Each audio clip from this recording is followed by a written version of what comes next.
Esta transmisión desde la preparatoria número 15, su auditorio, a este segundo ciclo de conferencias para profesores y estudiantes de las preparatorias de la Universidad Autónoma de Nuevo León. En primer lugar, permítanme presentar a las personalidades que nos honran con su presencia esta mañana en el Presidium. En primer lugar, el ingeniero José Luis Guerra Torres, director de la Escuela Preparatoria número 15 de nuestra universidad.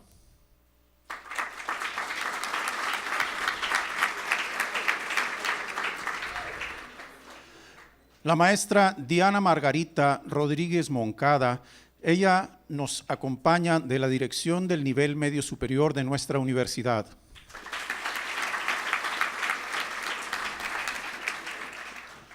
El profesor Arturo Delgado Moya, presidente de la Sociedad Nuevo Leonesa de Historia, Geografía y Estadística, Asociación Civil.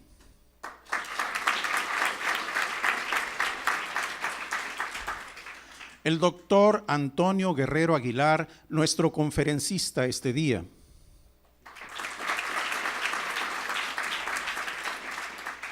El maestro Juan Antonio Vázquez Juárez, secretario de la Sociedad Nuevo Leonesa de Historia, Geografía y Estadística, Asociación Civil.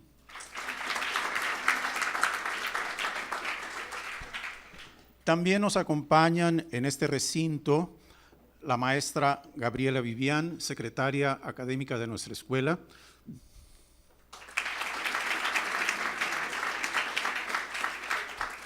El licenciado Raúl H. Collins, tesorero de la Sociedad de Historia. Maestros, coordinadores, profesores, estudiantes. Enseguida es mi privilegio llamar a este micrófono a nuestro director, el ingeniero José Luis Guerra Torres.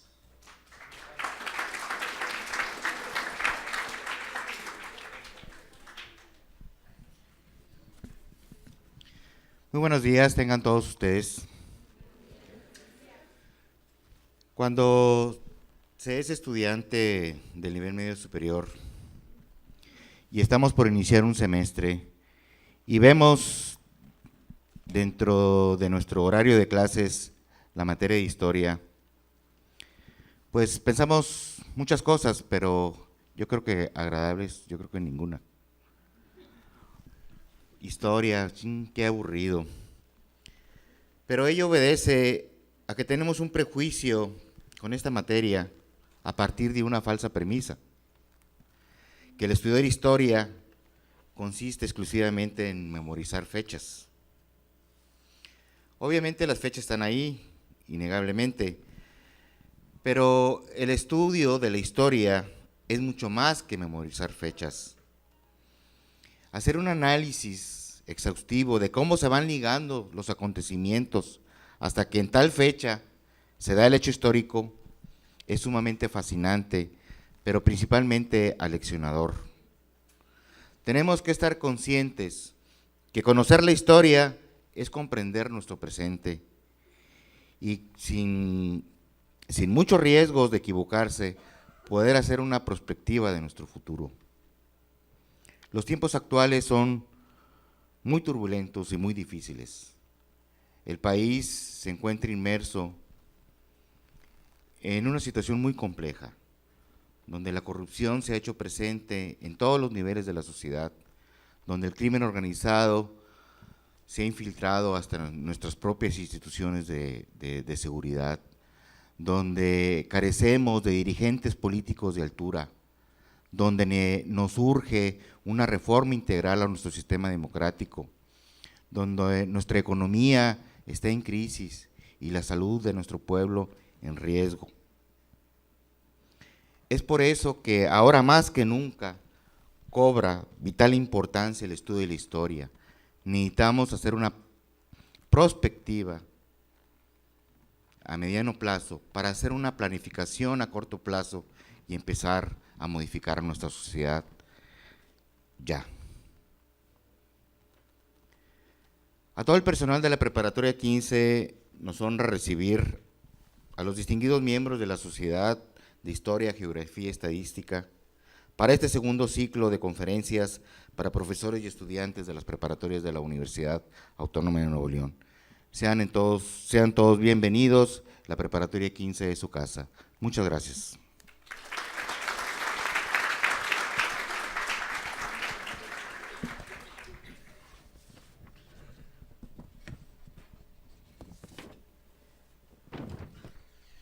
Enseguida, permítanme dar alguna información pertinente respecto de nuestro conferencista Antonio Guerrero Aguilar, nativo de Santa Catarina.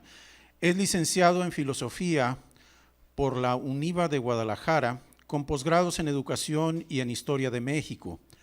Fue becario del Centro de Escritores de Nuevo León y del Programa de Apoyo a las Culturas Municipales y Comunitarias del CONACULTA.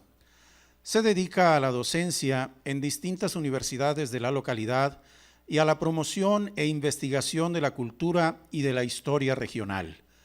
Le tocó participar en el rescate al Archivo Histórico Municipal de Santa Catarina y de la industria en el fideicomiso del Parque Fundidora.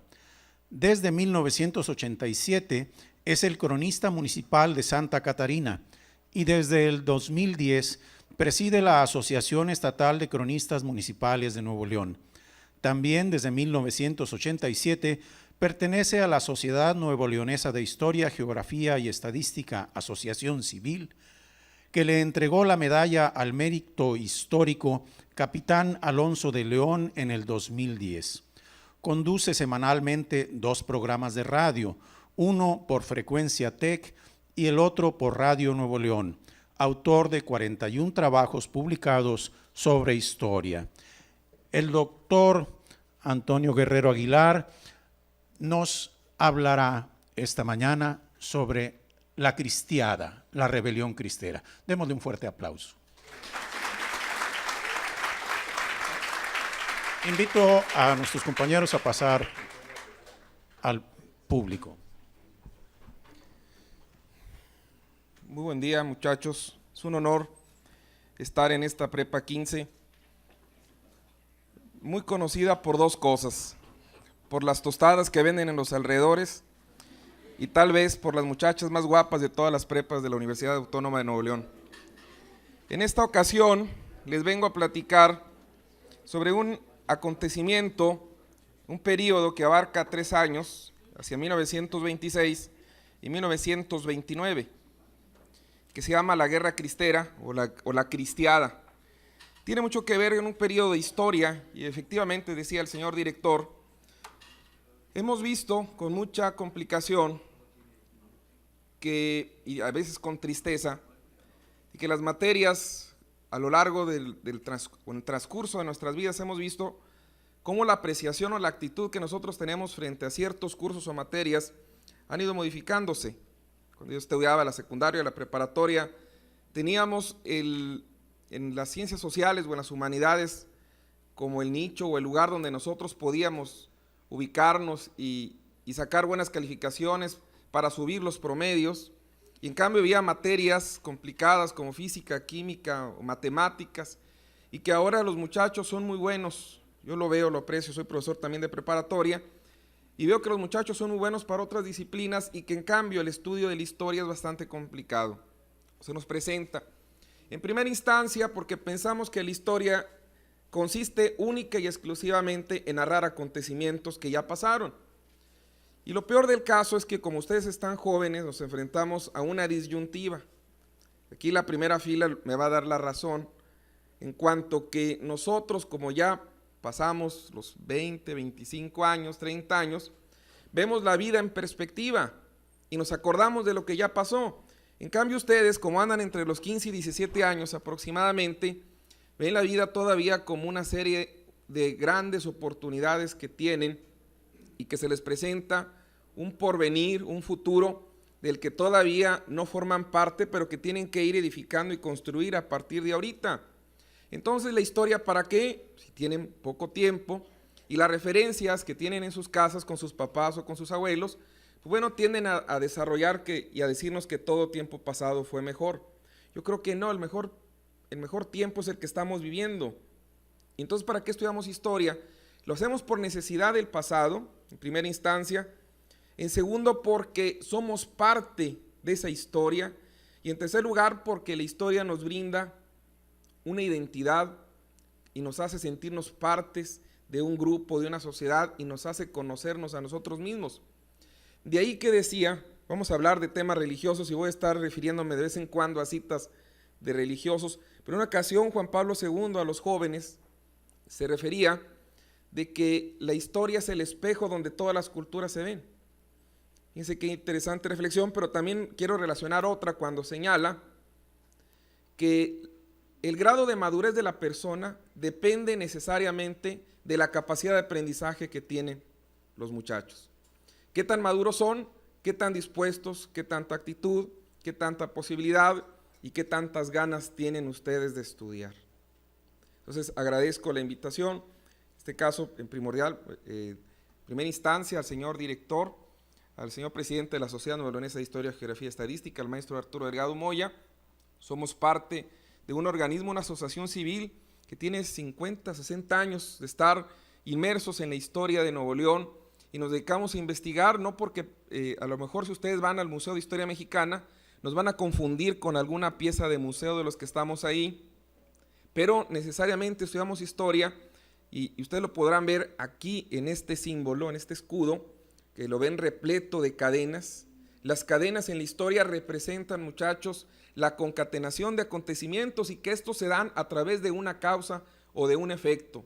Los acontecimientos no se dan ahí por generación espontánea, han sido provocados y de una u otra manera van ocasionando o van sucediendo cosas. Esa es una de las cuestiones importantísimas para que exista la historia. ¿Qué tanta influencia acontecen sobre otros? Si ustedes se fijan, desde que amanece hasta que anochece, forman parte y van realizando historia. Entonces, pero es una historia de vida. ¿Y cuándo podemos definir que esa historia se convierte plenamente y la podemos integrar como cambio social?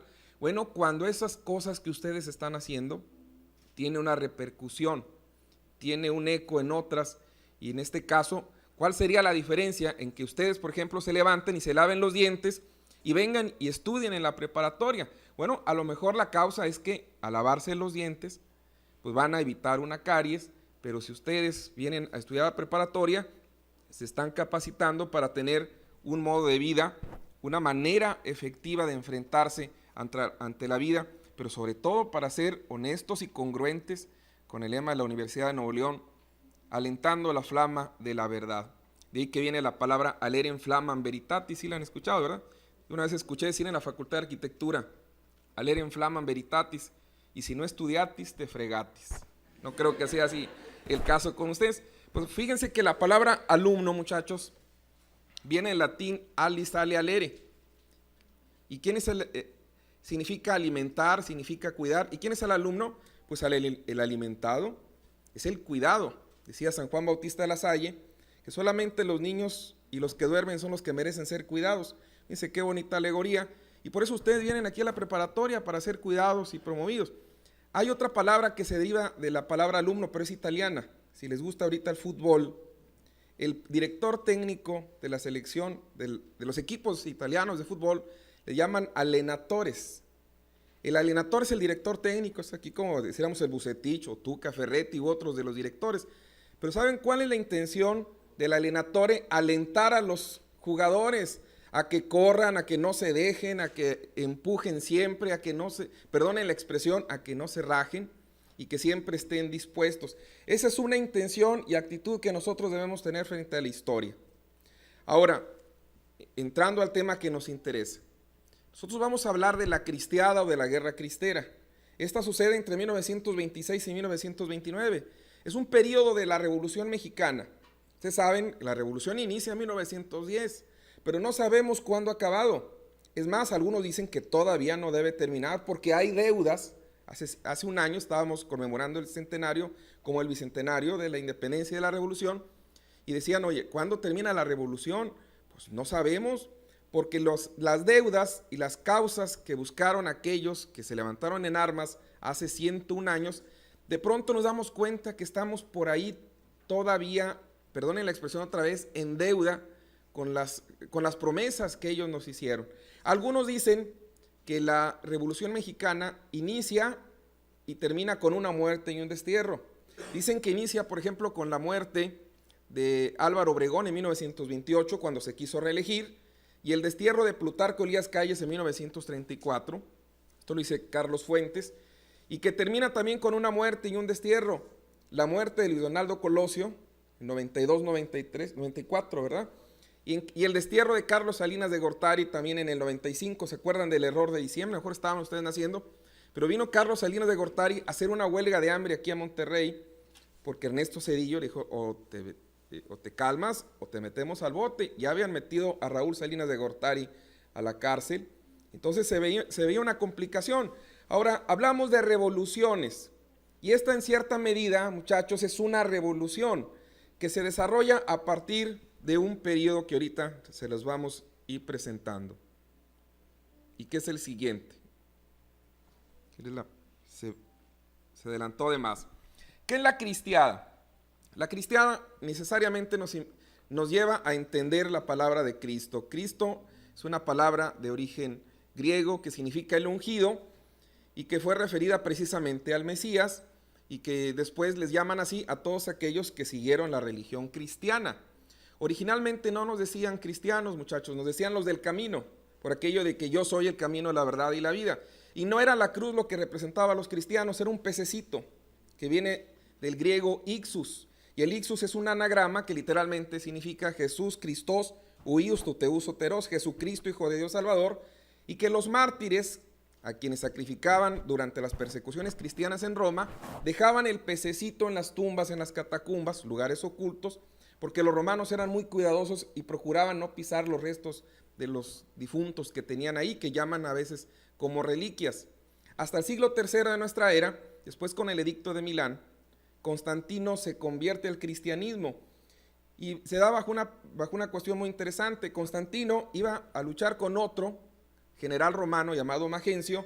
Estaban buscando a ver quién de ellos iba a quedar como emperadores de Roma, y entonces él tenía un ejército más compacto, pero menos numeroso, y tenía temor, y en cuanto a eso, un día, antes de enfrentarse los dos ejércitos, tuvo un sueño, y él vio que en ese sueño se dibujaba una cruz en el cielo y decía, les voy a decir en latín, in hoc signo vinces, con este signo vencerás. Pues mandó ponerles a todos los soldados una cruz roja en las corazas, y se enfrentaron al ejército de Magencio y triunfaron. Entonces tenía una mamá, ¿verdad? Tenía una mamá que se llama Santa Elena. Ustedes saben que Santa Elena, dicen que es la patrona de las muchachas guapas. ¿Saben por qué? Cuando les preguntan, ¿cómo estás? Como Santa Elena. ¿Cómo? No digan, ¿verdad? Cada día más, no digan. Tenemos un municipio que se llama Santa Elena de Suazua, y todavía representan el pan característico de Suazua, una semita con una forma de cruz y una diadema. Bueno, Santa Elena le pide a Constantino que vayan a Jerusalén y busquen las tres cruces. No sabían cuál de ellas iba a ser la de Cristo, porque estaban todas revueltas. ¿Y saben cómo se dieron cuenta? Dicen que tocaron una cruz con una persona que estaba enferma y se alivió. Dice, esta es la de Cristo. Y luego la llevaron trasladando por Jerusalén y encontraron a una niña muerta y la tocan. ¿Y qué creen? Que la niña resucitó. Y la traen a Roma y luego la cortan en pedacitos y ya quedan unas cuantas cosas ahí. Aquí en México, los misioneros franciscanos, para quitar la devoción a Tlaloc, que era el dios de la lluvia, quitan esa devoción y ¿saben a quién pusieron? A la Santa Cruz. Por eso ustedes van a ver que hay muchas imágenes de Santa Cruces en nuestros pueblos, la mayoría de los montes, porque son buenos para que llueva. Aquí el profesor Arturo Delgado Moya, la señora esposa es de Villaldama, es la cronista de Villaldama, y la principal fiesta de Villaldama es dedicada a la Santa Cruz, y hacen un evento bastante bonito, y primordialmente en esos lugares donde casi no llueve, buscan que siempre esté lloviendo, sobre todo en este año de sequía. El año pasado nos llovió de más, y ahora pues bueno. Entonces, ¿cómo se llama? ¿Qué es la cristiada en este caso? En este caso es el conflicto armado de tipo religioso y campesino y popular en contra del presidente Plutarco Elías Calles. Plutarco es presidente de México entre 1924 y 1928. Son del Grupo Sonora y ellos le habían hecho un golpe de estado a Venustiano Carranza, porque Venustiano Carranza iba a dejar a una persona que no era general, y los generales que lo habían apoyado dijeron, la revolución la hacen los militares.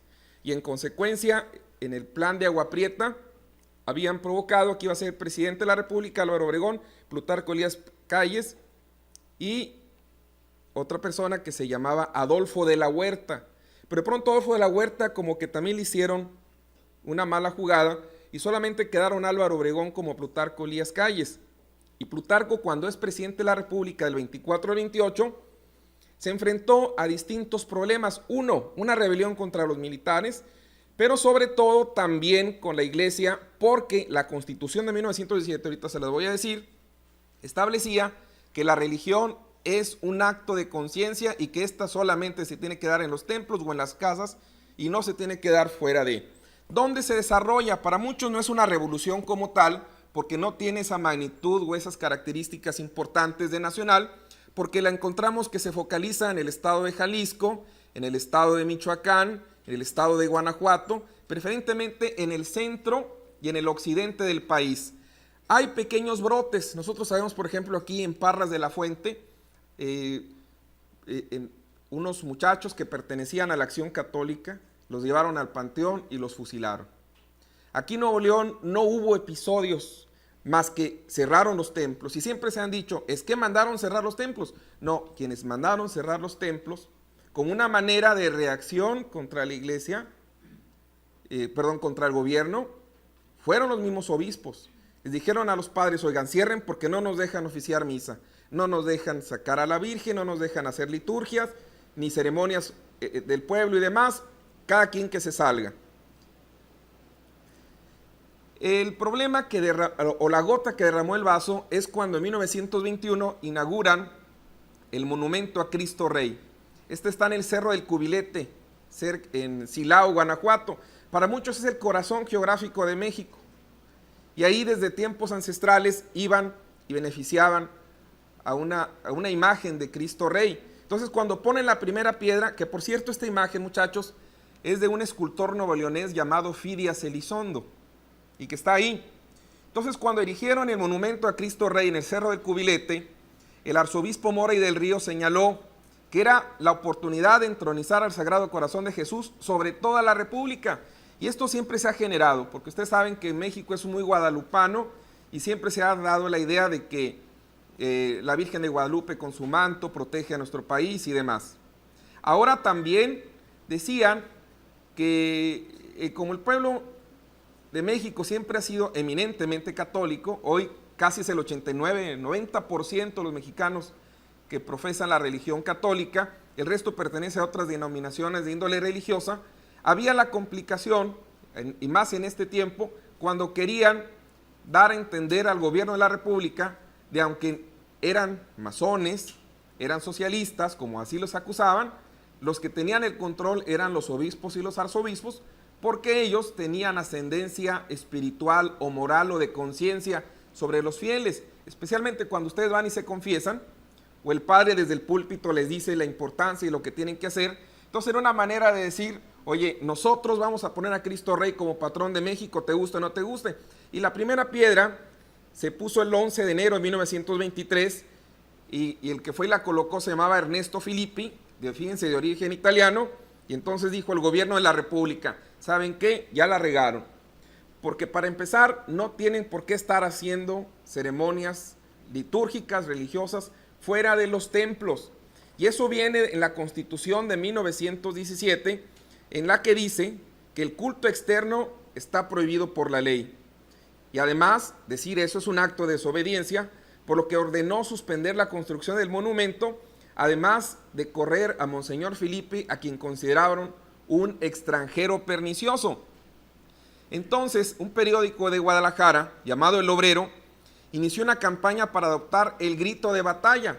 No nos dejan oficiar misa, no nos dejan cargar a la Virgen o llevarle ofrendas al Cristo Rey del Cubilete. Pues bueno, el grito de batalla es ¡Viva Cristo Rey! Sin embargo, el gobierno, al igual que el Vaticano, no emitieron ninguna declaración al respecto. Es más, al principio la Santa Sede les dijo, oigan, bájenle, porque no conviene meternos en un problema, y más en un ambiente donde estaba predominando la influencia de los generales que habían triunfado sobre los grupos que iniciaron la revolución, como Pancho Villa, como Zapata, como Carranza y demás. Los antecedentes de la lucha. Fíjense que hay artículos constitucionales que regulaban el poder eclesiástico. Establecía, por ejemplo, una política que negaba la personalidad jurídica de las iglesias, subordinaba a estas a fuertes controles de parte del Estado. Debía haber un sacerdote por cada 5,000 habitantes, por ejemplo. Prohibía la participación del sacerdote en política. El sacerdote no puede votar ni ser votado. Y menos hablar en púlpito, porque él no depende del presidente, depende de una autoridad extranjera, que en este caso es el Papa. Además, prohibía a las iglesias el derecho a poseer bienes raíces, porque durante la época colonial, a través de las capellanías, la iglesia controlaba las propiedades. Además, desconocía los derechos básicos de los ministros de culto e impedía el culto fuera de los templos. Algunas estimaciones ubican el número de personas muertas en este periodo a casi 250,000 entre civiles y también parte del ejército. Miren, esta es una propaganda que hicieron en esta época y que llama Viva Cristo Rey, Ejército Libertador. Y se ponían una cruz sobre el pecho y agarraban las armas y la canana y hagan de cuenta que se lanzaron a la lucha. Oigan, pero es que dice uno de los mandamientos, no matarás, y de pronto ellos empiezan a matar. Y es cuando entra la Santa Sede y dice, no, si ustedes no les dejan profesar la religión católica, agárrense a trancazos y que nos toque como Dios manda. Y ese es cuando inicia el conflicto de la Guerra Cristera. Para empezar con una persecución. Esta se llama la Ley Calles. ¿En qué consiste la Ley Calles? Bueno, es un decreto reformatorio del Código Penal referentes a las violaciones de la Constitución. Y esa es fundamentalmente, como les menciono, fue presidente del 24 al 28, y él siendo presidente exigía que no hubiera garantías ni posibilidades de participación de la iglesia o de los sacerdotes. ¿Y quiénes eran los que patrocinaban? Bueno, Plutarco Elías Calles, Amaro Morones, Luis N. Morones, que era en ese entonces dirigente de una central muy importante que se llamaba la CROM, y que para algunos se burlaban y decían que la CROM significaba como roba oro Morones, o más oro roba Calles. Ustedes pongan esas palabras, inviértelas de un lado a otro. U otro gobernador que tuvimos en Tabasco, de apellido Garrido Canaval, y que también empezó la persecución a todos los que fueran católicos. Esta es una representación de los cristeros, en donde las mujeres, los niños, ustedes podrán ver, le entraron duro y a la lucha. Les sigo. El problema se agravó con la actitud retadora del clero, quien mandó cerrar los templos, argumentando la garantía a la libertad de culto que también la Constitución propone. Y sobre todo porque hubo asociaciones religiosas como la Acción Católica o la Liga de la Defensa Religiosa, quienes fueron los que llamaron a las armas. Oye, católico, ¿no te dejan profesar tu religión? Pues vámonos, agarra las armas. Esta es una representación, muchachos, del fusilamiento del padre Agustín Pro, Miguel Agustín Pro, un sacerdote jesuita, a quienes acusaron, y además esto también se refuerza, cuando en 1928 mandan matar al señor general Álvaro Obregón y le echaron la culpa a un muchacho de Piedras Negras que se acercó a Álvaro Obregón y le dijo, oye, nos da oportunidad de hacerle un retrato a lápiz. Y cuando va y se le acerca le dice, ¿le gusta cómo está quedando, señor general?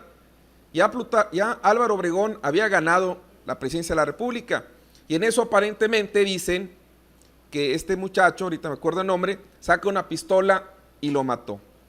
Y eso armó la bola en un lugar que se llama La Bombilla, en San Ángel, en la Ciudad de México, y esto es lo que provoca a la larga, ahora sí, los cristianos, los católicos ya nos mataron a un presidente electo, pues vámonos contra ellos. Y ello, José de León Toral se llamaba el muchacho, era de la Acción Católica, y se fueron en un carro que supuestamente pertenecía al padre Miguel Agustín Pro, y en consecuencia agarran al padre Pro y lo fusilaron. En ese sitio ahora se levanta el edificio de la Lotería Nacional. Características de este periodo. 1. Guerra de guerrillas contra el ejército. No podían. eran menos, entonces debían enfrentarse a un ejército perfectamente formulado. Entonces el modo era a través de la guerrilla. Era desigual. Las bandas cristeras no tenían algún jefe visible, pero a partir de 1927, ¿qué creen, muchachos? Otra vez, referencia novoleonesa, quien se encargó de la jefatura del movimiento cristero fue un regiomontano de nombre Enrique Gorostieta. Están los descendientes a punto de presentar una película sobre la guerra cristera. También, además, vieron que había un apoyo popular, sobre todo para todos los religiosos o católicos, pero la iglesia inmediatamente les dijo, ustedes láncense, pero son ustedes, a nosotros no nos metan, y se fueron del país. Los insurrectos se hicieron llamar popularmente los defensores o liberadores. El gobierno los llamó los Cristo Reyes, y luego para acortar el nombre le llamaron cristeros, pues usaban una cruz distintiva en el pecho. Por aquí podrán ver uno de ellos que tiene la cruz sobre el pecho. Otros conflictos. Los cristeros cada vez que iban a atacar gritaban viva Cristo Rey y Santa María de Guadalupe, y se armaba el relajo. Y se desperdigaron los cristeros preferentemente, como les decía, por el centro y el occidente de nuestro país. Aquí un dato muy interesante. En Coahuila, muchachos, cerraron los templos, pero hubo uno que un poquito alejado no lo cerraron, en Villa de García. Y en Villa de García mantuvo siempre abierto un templo en un lugar que se conoce como Rinconada, que está exactamente entre Monterrey y Saltillo. Ahí todas las familias importantes de Saltillo iban a bautizarse, a casarse, a hacer la primera comunión, iban a que les dieran la confesión y demás. Entonces hay mucha gente de Saltillo que quiere mucho a Rinconada porque dicen que ahí se casaron sus papás o sus abuelos o fueron bautizados ellos y demás. En este tiempo también cabe señalar que hubo otros 3 problemas. No solamente Plutarco Elías Calles se enfrentó contra la iglesia, sino también con una persona que había fundado la Secretaría de Educación Pública hace 90 años, José Vasconcelos, o también con una rebelión de Gonzalo Escobar, un militar de San Luis Potosí, y que a las 3 hicieron 3 frentes y gradualmente los fueron sofocando. Y obviamente convocaron a la iglesia con el apoyo de los Estados Unidos, y siendo presidente de la República Emilio Portes Gil, este señor era de Ciudad Victoria, que tienen la fotografía, llegó a la presidencia de la República en el 29, y se juntaron gracias al apoyo del embajador norteamericano Dwight Morrow y el propio Plutarco Elías Calles, porque en este periodo, muchachos, también no solamente de la guerra cristera, le conocen como el Maximato, porque es el jefe máximo de la revolución, y la presidencia de la República estaba en el bosque, en el castillo de Chapultepec, y el expresidente vivía en Polanco. Entonces había una frase que decían, refiriéndose siempre al castillo de Chapultepec, el que gobierna vive aquí, pero el que manda vive enfrente. Entonces, ¿quiénes fueron los presidentes en este periodo del Maximato? Bueno, fue Emilio Portes Gil, luego Pascual Ortiz Rubio y luego Belardo Rodríguez. Fueron algo así como 6 años. Plutarco Elías Calles, muy complicado, mandó a un hijo para que fuera gobernador de Nuevo León, llegó solamente a ser alcalde de Monterrey, se casa con una muchacha de aquí con descendencia en Apodaca, todavía tienen la referencia en un lugar que conocemos como la Hacienda de la Soledad de la Mota, en General Terán, Nuevo León, en donde van a encontrar miembros de apellido Elías Calles. Pero para el caso que nos interesa es que hablaron con la jerarquía eclesiástica, con los arzobispos, con los obispos, con el embajador y con Plutarco Elías Calles, y llegaron a la conclusión de que iba a haber una rendición y que a los soldados o militares o mujeres que andaban en la bola se les iba a respetar la vida. Al fin de cuentas no la respetaron. De aquí, por eso llamo este tema, más vale un buen arreglo que un mal pleito. Déjenme ver si no me estoy extendiendo mucho. Dicen, muchachos, que los primeros 15 minutos hay que mover el intelecto. Mira cuánta razón tiene. Luego tenemos que mover el corazón. Mira qué bonito habla. Pero dicen que después de esos 15 minutos ya no se mueve ni el intelecto ni el corazón, sino las sentaderas. Y es señal de que tenemos que callarnos, ¿verdad? Porque ya se nos están aburriendo. Más vale un buen arreglo que un mal pleito. La ley Calles no se suspendía, pero la derogaban. Es decir, quedaba en suspenso, por decir algo. Amnistía a los rebeldes, después los persiguieron. Restitución de los templos y regreso de los párrocos Esta imagen es de mi parroquia en Santa Catarina, es de fines del siglo XIX. Y la iglesia podía celebrar cultos públicos, como así lo hizo hasta 1991. A pesar de que la Constitución lo prohibía, ¿qué creen? Que había colegios religiosos. Sabemos del caso en Villa de Santiago, muchachos. A un lado de la parroquia de Villa de Santiago hay un convento religioso, no, un colegio de monjas, de hermanas. ¿Qué creen? Que cuando estaban dando clase ellas, tenían una Virgen de Guadalupe. Pero cuando llegaban los inspectores de la Secretaría de Educación Pública, le daban la vuelta al cuadro y ponían la bandera nacional. Era una manera para que no las castigaran. Entonces, se toleraban, no había problema. Y les decían, siempre y cuando no te metas, no haya ningún problema y demás. Entonces, es una manera como una relación cordial. No es fría, pero tampoco es abierta públicamente. Los resultados, bueno, se abrieron los templos, se dio la libertad de culto, aunque no estaba regulada por la Constitución.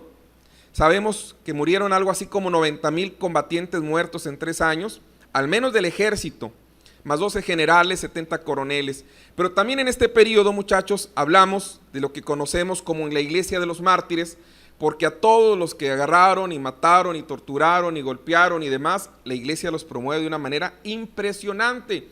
Y hay un dato muy curioso. ¿Saben ustedes que cuando una persona muere en defensa de su fe, la Iglesia en automático lo convierte en mártir? Entonces el Vaticano decía, oye, todos los que se murieron, o sea, ¿cómo vamos nosotros a beatificar o a canonizar a aquellos que se levantaron en armas y en desobediencia con el gobierno? Entonces a esto se lo debemos hasta cuando en 1992, siendo presidente de la República Carlos Salinas de Gortari, se reanudaron las relaciones Iglesia-Estado, y entonces ahora sí se abrieron las puertas para que todos los mártires y que haya mucha referencia histórica fueran catalogados como santos. Y ahorita se habla de que en Guadalajara van a construir un templo dedicado a todos los santos. Hay un dato muy interesante. En Tepatitlán, muchachos, hay un árbol de un cristero. Además, la gente va y venera o respeta mucho los lugares a los que consideran como santos. A un sacerdote que ahorcaron en el lugar. Entonces, había una pareja, unos niños, unos cuatitos, que los dos habían tenido problemas y estaban tartamudos, no hablaban muy bien. Pues, ¿qué creen, muchachos?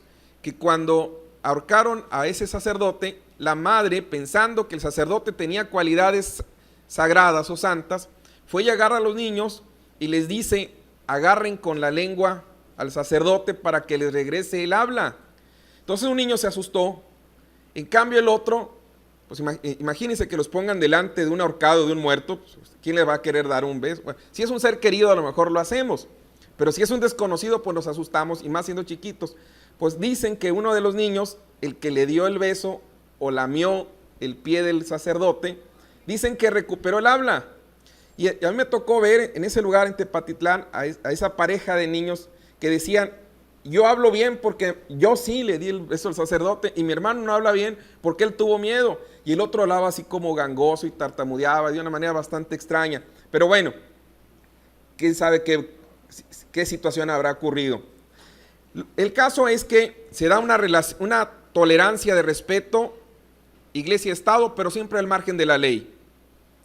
Y el clero se organizó ahora sí en la Conferencia Episcopal Mexicana, y en el que siempre tuvo un papel preponderante. Por ejemplo, cuando vino Juan Pablo II en 1979, siendo presidente de la República José López Portillo, sabemos que el Papa estuvo en Los Pinos y hasta ofició una misa en Los Pinos. Después se dieron cuenta, ¿verdad?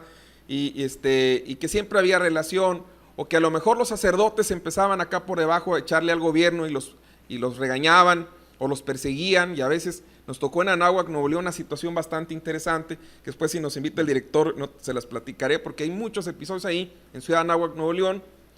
Pero sabíamos que muchas, sobre todo la jerarquía formada por obispos y arzobispos, tenían mucha relación con nuestros gobernantes.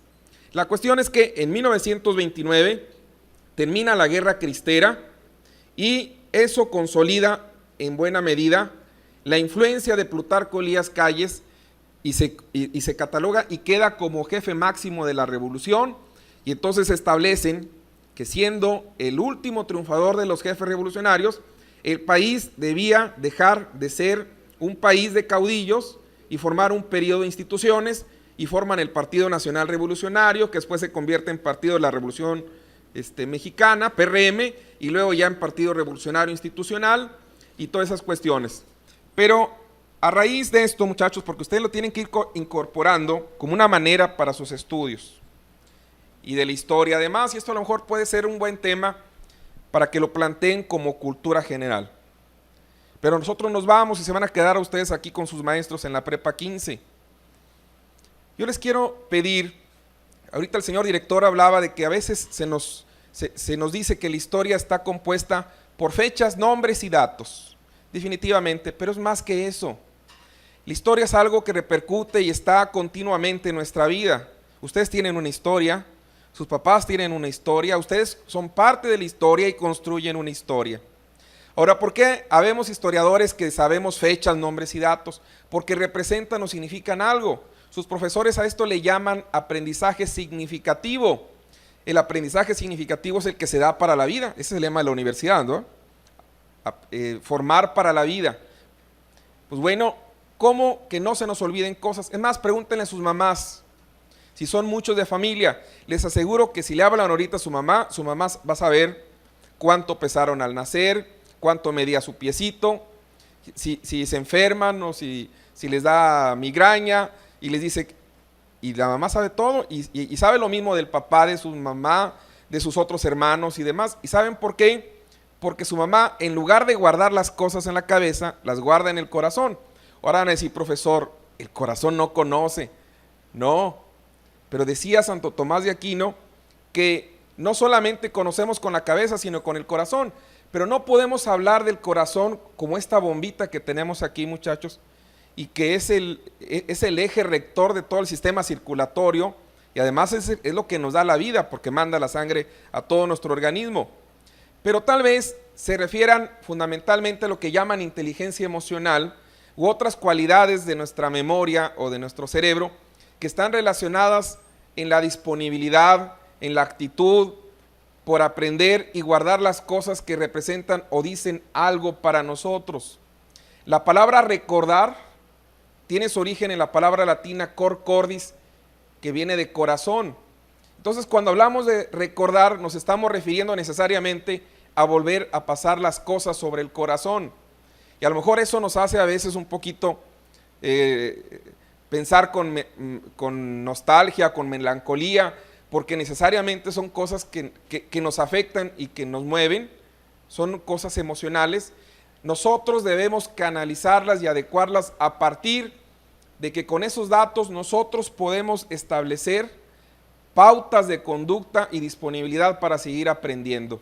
Vaya, el verdadero aprendizaje, muchachos, consiste en saber ubicarnos, y esto se los anticipo desde ahorita que están jóvenes, y porque están aquí en la Prepa 15, o los que nos están escuchando de otros bachilleratos y preparatorias de la Universidad Autónoma de Nuevo León, que sepan definir lo que van a hacer en sus vidas.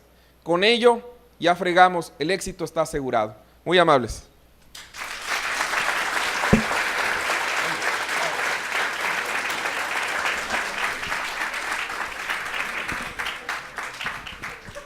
Enseguida tendremos una sesión de preguntas y respuestas.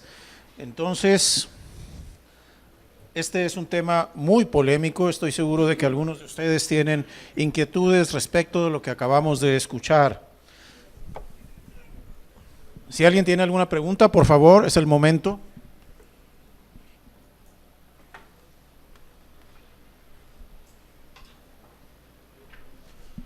Preguntas. No se amontonen, uno por uno.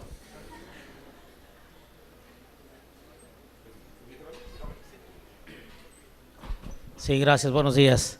Bien lo decía aquí el doctor Guerrero, que a pesar de que nuestro país es considerado netamente guadalupano, pero estábamos al margen hasta 1992. No había relaciones con el Vaticano, a pesar de que en el 79, que creo eso es la información, en el 79 fue la primera vez que vino el Papa a nuestro país, y de ahí vino varias veces, pero sin embargo, mi pregunta es si no se consideran oficiales esas visitas, puesto que hasta el 92 es cuando se da la relación nuevamente con el presidente Salinas de Gortari. Gracias.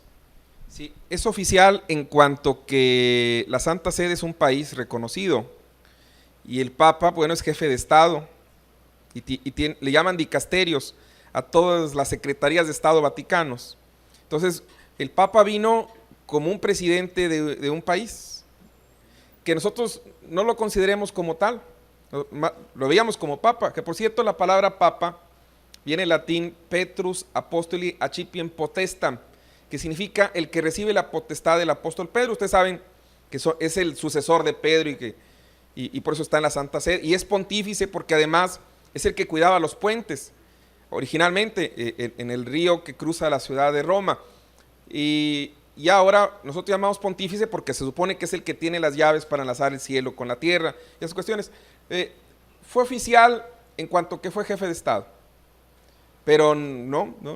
Hoy el sacerdote puede votar, es más, hasta lo pueden elegir a un cargo de elección popular.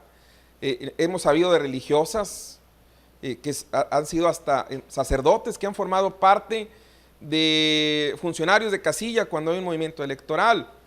Regularmente deben decirse, no, es que no tienes por qué hablar de política en el púlpito, es que para muchos es peligroso en un púlpito, así como pero en el templo, y que el padre se ponga a hablar y decirle, no, voten por el peje, y como dice, no lo digo la palabrota, ¿verdad?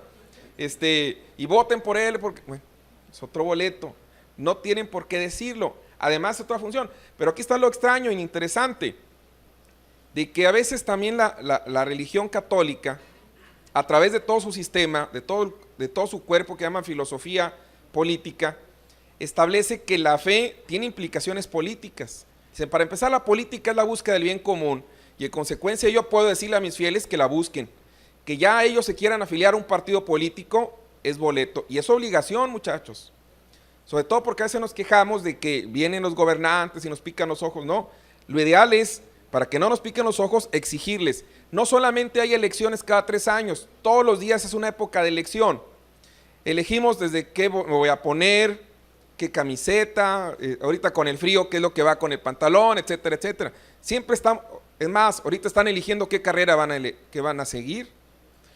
¿Sí, joven?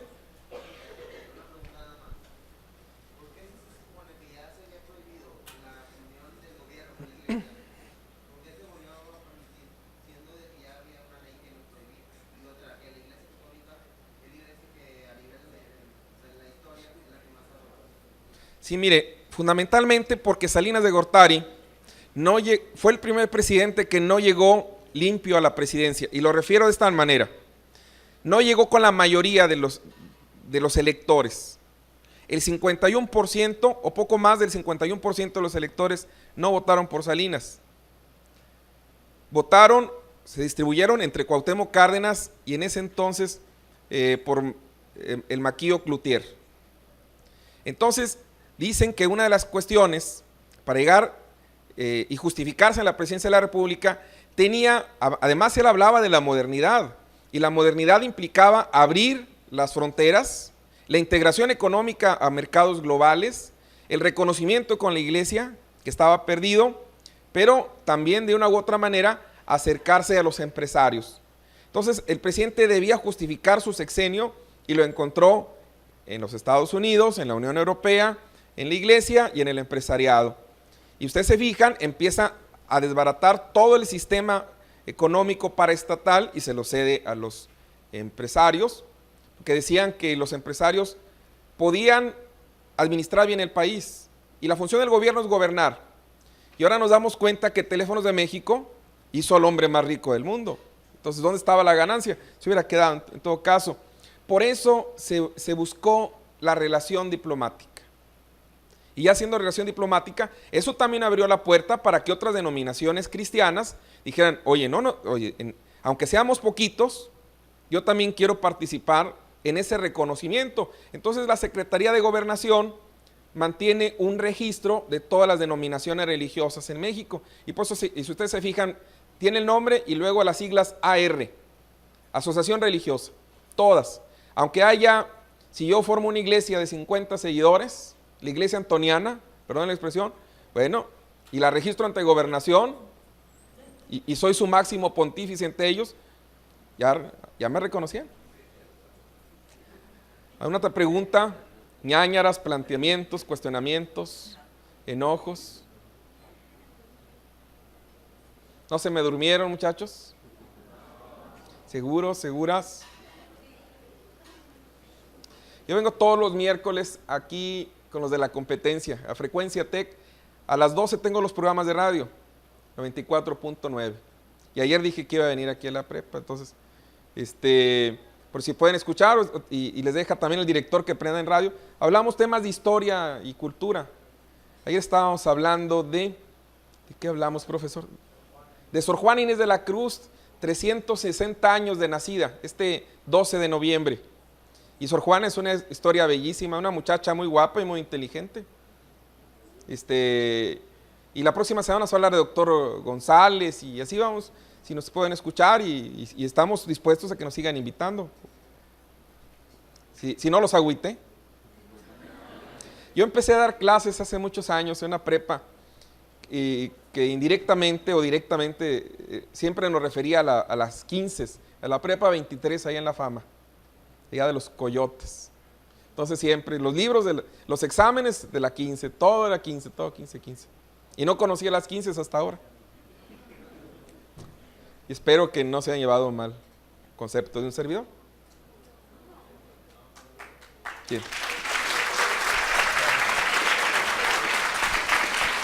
Enseguida escucharemos el mensaje del profesor Arturo Delgado Moya, presidente de la Sociedad Nuevo Leonesa de Historia, Geografía y Estadística.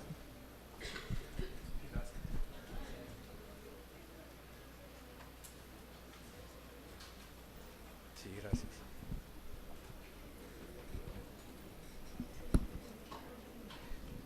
Muy buenos días tengan todos ustedes.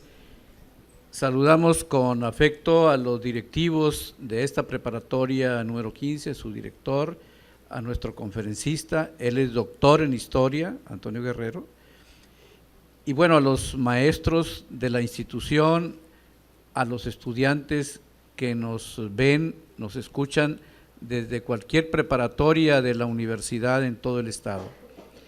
Queremos decir a ustedes que la Sociedad Nuevo Leonesa de Historia, Geografía y Estadística tiene un convenio con la rectoría, con el señor doctor Jesús Anse Rodríguez, para que se dicten conferencias en las preparatorias, los jueves a las 11 de la mañana, de acuerdo con la programación que tiene la Dirección de Preparatorias, y en este mismo momento se enlazan todas las preparatorias de la universidad a través de la página web de la universidad, o sea, www.uanl.mx. Y cada quien puede ver esta conferencia, puede escucharla en su casa, en el salón de clase. Lo hacemos en este grupo, en este auditorio, pero en otros grupos aquí mismo están viendo en pantalla esta transmisión. Pero también lo hace en Galeana, lo hacen, la transmisión la pueden estar percibiendo en Sabinas Hidalgo, ya hemos estado por allá, y en otros municipios como Cadereyta, sigue después de esta conferencia del doctor Guerrero, la de en Allende, nos toca que el doctor Romeo Flores Caballero, que fue secretario de Educación, nos dicte una conferencia sobre el cardenismo. Estamos viendo este semestre México siglo XX, y bueno, pues empezamos con la Revolución, estamos viendo los años 20, que hubo una época candente, como lo ha señalado el doctor Guerrero, pero después viene el cardenismo, después viene el milagro mexicano, que es un periodo de desarrollo económico muy interesante y que el doctor Sócrates Rizo García nos va a hablar en la preparatoria del Álvaro Obregón, que también ustedes podrán ver a través de la página web de la universidad.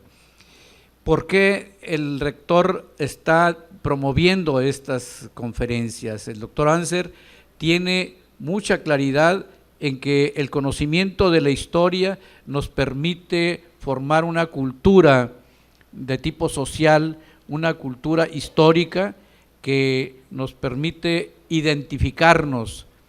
Cuando se estudia un hecho histórico, los personajes, las acciones, la legislación que surge de ese movimiento, encontramos que son las instituciones que se han ido construyendo en el siglo XIX y siglo XX, y que en el siglo XXI estamos hablando de la presidencia de la República, de la democracia, de todos los componentes del sistema político y jurídico de México. Pero el sistema educativo que viene del siglo XIX, pero más en el XX, ya estructurado, ya con una filosofía, con un propósito, pues uno de los componentes del secretario en 1921, José Vasconcelos, que aquí se mencionó porque era de los que estaban planteando una educación popular, tomando como experiencia las vivencias y la aportación de doña Gabriela Mistral, una intelectual chilena, y que vino a México y estuvo asesorando a Vasconcelos y decía, hay que darle cultura histórica a la población mexicana. Y Vasconcelos publicó unas obras para el maestro, pero era para que el profesor se preparara para enseñar la historia de México. Pero la historia precolonial o precolombina, igual que la cultura egipcia, igual que la cultura hindú, igual que la cultura china, igual que la cultura griega, así deberíamos estudiar la cultura maya, la cultura inca, la cultura azteca. Esta experiencia de Vasconcelos no se dejó de lado, hay que decirlo.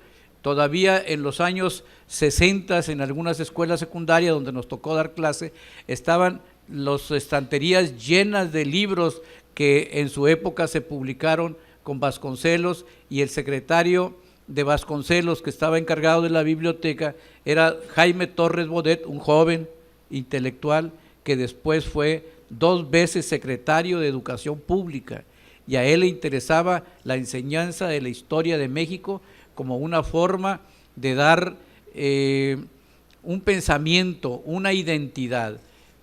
¿Cómo nos identificamos? Bueno, pues de todo el proceso de la historia encontramos que tenemos una bandera, y cuando uno va al extranjero y ve la bandera de México en un edificio, porque es el consulado, porque es la embajada, dices, esto es México.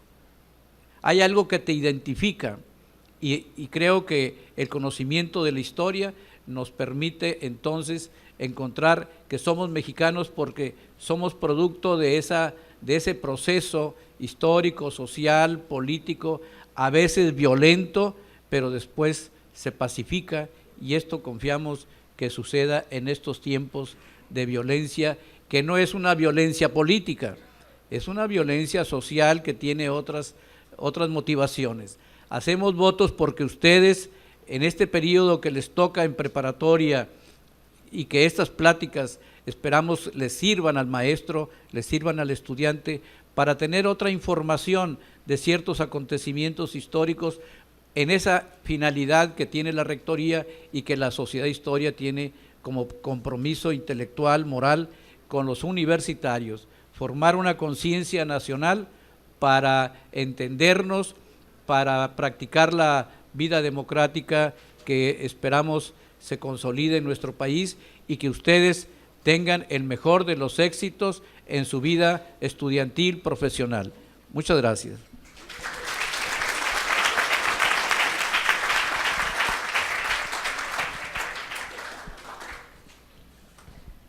Una pregunta que nos llega, me supongo, vía internet. De la preparatoria 10 de doctor Arroyo, preguntan, ¿qué piensa de las secuelas en la actualidad de la guerra cristera? De doctor Arroyo, La esperanza del hombre del desierto. Definitivamente un saludo para los que están viendo este mítico Valle de la Purísima Concepción. Secuelas, encontramos muchísimas. Una de ellas, las relaciones Iglesia-Estado, que siempre han sido tortuosas, muy extraño, desde 1519 hasta la fecha. No es la primera persecución, en tiempos de Juárez, en tiempos de Lerdo de Tejada, durante el Porfiriato, durante la Revolución Mexicana, también cuando fue presidente don Venustiano Carranza, pero sí, ha sido una especie de relación apache. La otra cuestión, la definición, que tiene mucho que ver en base a forjar el concepto de que México, junto con las demás naciones iberoamericanas, tiene un pasado católico, español e indígena. Y eso lo vivimos plenamente, curiosamente, en 1992, cuando conmemoramos el quinto centenario de la llegada del europeo a América. La otra cuestión que repercute en buena medida en un espíritu de colaboración, tanto la Iglesia como el gobierno de la República participan y colaboran y realizan actividades en conjunto. Y la otra participación que vemos, otras secuelas, es que antes, para ser presidente de la República, tenían que participar en grupos preferentemente de filiación en la masonería.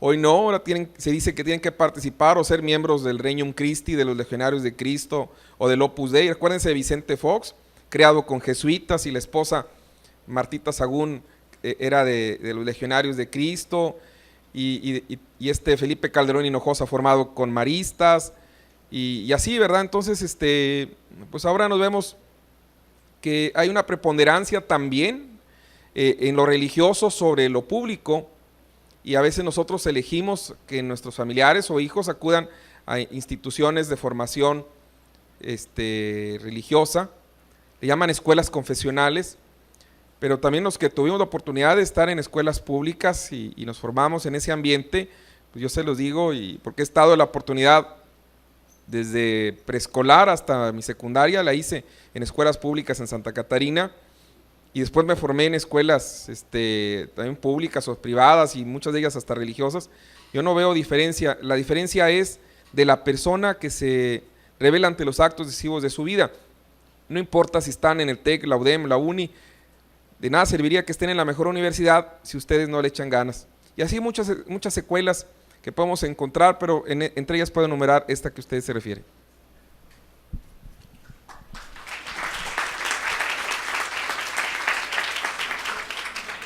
Enseguida se va a entregar un reconocimiento al doctor Guerrero.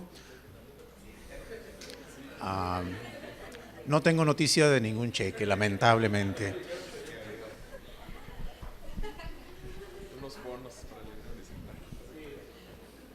Dice el reconocimiento a la preparatoria número 15, otorga el presente reconocimiento al doctor Antonio Guerrero Aguilar por su participación con la ponencia El Movimiento Cristero durante el segundo ciclo de conferencias de Ciencias Sociales y Problemas Éticos del Mundo Actual.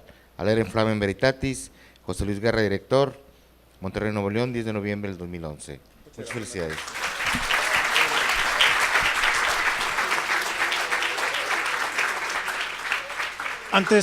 Antes de retirarnos, vamos a tomarnos una fotografía. Como en los partidos de fútbol, antes de iniciar hay una foto oficial, aquí antes de irnos nos tomamos una fotografía. Pase por favor, maestro.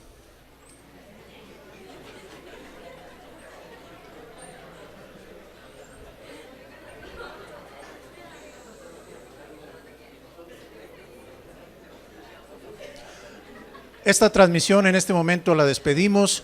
Muchísimas gracias a todos los que nos han prestado su atención. Hasta luego.